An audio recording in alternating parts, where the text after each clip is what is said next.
Assalamualaikum warahmatullahi wabarakatuh. Semoga kedamaian bersamamu serta pengampunan dan berkah dari Allah Subhanahu wa Ta'ala. Jumpa lagi dengan channel Zaki Naufal. Kali ini saya akan membacakan cerita tentang kisah ahli ibadah selama 220 tahun tak pernah maksiat, tapi mati dalam keadaan kafir. Sebelumnya like subscribe channel ini supaya mendapat video kisah inspirasi terbaru dari kami yang kami angkat dari berbagai sumber dan kami sajikan, dan semoga menjadi ladang pahala bagi kita semua. Karena semua kebenaran hanyalah milik Allah Subhanahu wa Ta'ala. Seorang ahli ibadah selama 220 tahun bahkan sudah memiliki ribuan santri, meninggal dunia dalam keadaan kafir dan su'ul khatimah. Lantas perbuatan apa yang menyebabkan dirinya kafir dan mati dalam keadaan buruk? Kisah ini dialami oleh Barshisha, seorang ahli ibadah yang mempunyai 60.000 santri, dan seluruh santrinya bisa berjalan di angkasa karena berkah ilmunya. Tak tanggung-tanggung, ia beribadah selama 220 tahun tanpa sekalipun melakukan perbuatan maksiat. Melihat para malaikat sangat kagum dengan sosok tersebut, Allah Subhanahu wa Ta'ala kemudian berfirman, "Apa yang kalian kagumkan darinya? Sesungguhnya aku lebih mengerti dari apa yang kalian mengerti. Sesungguhnya Barshisha dalam pengertianku akan berbuat kufur dan masuk neraka untuk selama-lamanya, sebab minum khamar." Mendengar firman Allah Subhanahu wa Ta'ala tersebut, para iblis laknatullah pun tersenyum dan mengerti apa yang harus ia lakukan guna menggoda Barshisha. Iblis kemudian mendatangi Barshisha di pondoknya dengan menyamar sebagai pemuda ahli ibadah yang memakai jubah putih terbaik dan juga memakai wewangian. Barshisha kemudian memanggil si pemuda tersebut seraya bertanya, "Siapa kamu dan ada keperluan apa ke sini?" Iblis kemudian menjawab, "Saya adalah seorang hamba. Saya datang untuk membantu ibadahmu kepada Allah Subhanahu wa Ta'ala. Barang siapa yang ingin beribadah kepada Allah, maka cukuplah Allah sebagai pemiliknya," jawab Barshisha. Iblis itikaf dan kemudian beribadah di masjid selama 3 hari 3 malam tanpa makan dan tidur. Melihat ibadahnya yang seperti itu, Barshisha takjub seraya berkata, "Saya beribadah kepada Allah selama kurang lebih 220 tahun, namun tidak pernah mengerjakan seperti apa yang kamu kerjakan."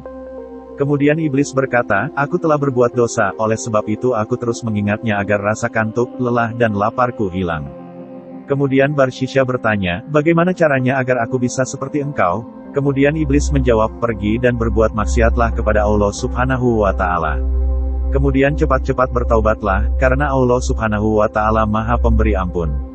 Barshisha lanjut bertanya, "Apa yang harus aku lakukan?" Iblis lalu menjawab dengan lantang, "Zina." Barshisha berkata, "Itu perbuatan terlarang, aku tidak akan melakukan perbuatan keji itu." Iblis lalu berkata lagi, "Bunuh orang mukmin."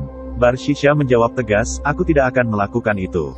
Tak mau kalah, lalu iblis berkata, "Minum khamar yang memabukkan, karena ini adalah yang paling ringan dan Allah Subhanahu wa Ta'ala akan mudah mengampunimu." Barshisha kemudian berkata, "Minum minuman yang memabukkan juga sebuah larangan." Iblis kemudian berkata, "Minum sedikit saja dan jangan sampai engkau mabuk." Mulai luluh dengan bujuk rayu iblis, Barshisha lanjut bertanya, "Di mana aku akan melakukannya?" Iblis menjawab, "Pergilah ke desa ini." Barshisha kemudian segera pergi menuju tempat yang disebutkan oleh pemuda ahli ibadah. Di tempat tersebut, ia melihat sebuah warung yang menjual minuman keras. Barshisha kemudian memesan dan menenggak 1 gelas. Karena sebelumnya belum pernah minum, ia langsung setengah mabuk, ketagihan dan minta tambah hingga mabuk parah. Melihat penjual warung bertubuh langsing dan cantik, Barshisha lalu berbuat zina. Setelah berbuat zina, Barshisha membunuh perempuan tersebut karena takut apa yang diperbuatnya akan diketahui orang. Dalam keadaan seperti itu, iblis menyamar sebagai suami perempuan penjual minuman keras dan melaporkan kejadian tersebut kepada hakim dan masyarakat. Barshisha pun akhirnya ditangkap beramai-ramai dan dihukum jilid sebanyak 80 kali karena minum khamar, 100 kali karena berzina, dan disalib sebab telah membunuh. Dalam keadaan tersalib, iblis muncul sebagai orang ahli ibadah yang pernah ditemuinya. Kemudian iblis bertanya, "Bagaimana keadaanmu?" Barshisha kemudian menjawab, "Barang siapa menuruti ajakan jelek, maka inilah balasannya." Iblis lalu berkata, "Selama 220 tahun aku tersiksa karena ibadahmu, hingga aku menjerumuskanmu seperti ini. Namun apabila kamu ingin bebas, aku bisa membebaskanmu." Barshisha lanjut berkata, "Bagaimana caranya?" Iblis lanjut berkata, "Sujudlah kepadaku 1 kali." Barshisha kemudian berujar, "Aku tidak dapat melakukan itu dalam keadaan tersalib seperti ini." Iblis lalu berkata lagi, "Sujudlah dengan isyarah." Barshisha pun sujud dengan isyarah dan kufur kepada Allah Subhanahu wa Ta'ala serta meninggal dunia tanpa membawa keimanan. Nauzubillahi min dzalik. Kisah ini diambil dari buku 101 Cerita Penegak Iman Peluhur Budi karya Kiai Haji Jamaluddin Ahmad, pengasuh Pondok Pesantren Tambak Beras, Jombang, Jawa Timur. Terbitan Pustaka Al-Muhibin.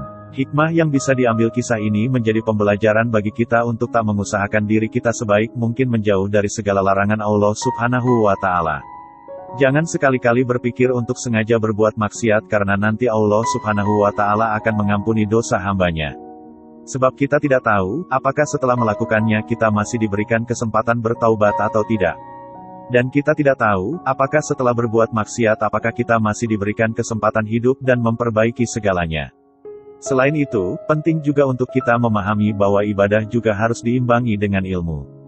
Karena saat dibarengi dengan ilmu, keimanan dan ketakwaan kita akan lebih kuat. Membuat kita lebih memahami mana yang baik dan buruk dengan lebih jelas.